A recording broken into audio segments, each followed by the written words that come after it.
Баш мээ жана простата рагынын эрте диагнозу. Бул Астанадагы ядролук медицина борборунда казакстандык окумуштуулар иштеп жаткан дары-дармектердин аркасында мүмкүн болот. Дары-дармектердеги радиоизотоптордун минималдуу дозасы дарыгерлерге залалдуу шишикти убагында аныктоого жана бейтапка туура дарылоону белгилөөгө жардам берет. Терапияны президенттин иш башкармалыгынын медициналык борборунун ооруканасында жүргүзсө болот. Бул жерде диагноздун эң алдыңкы комплекси келтирилген. Анда бейтапка радиоактивдүү дары сайылат жана андан ары бүт организмди текшерүү жүргүзүлөт.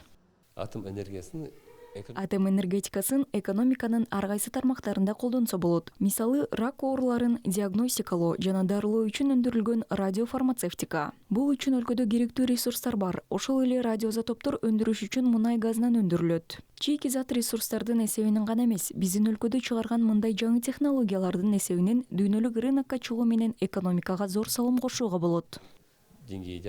Белгилей кетсек, ядролук медицина борборунда 7 түрдүү радиофармацевтика иштелип чыккан. Жакынкы 2 жылда дагы 2 түзүлүп колдонула баштайт.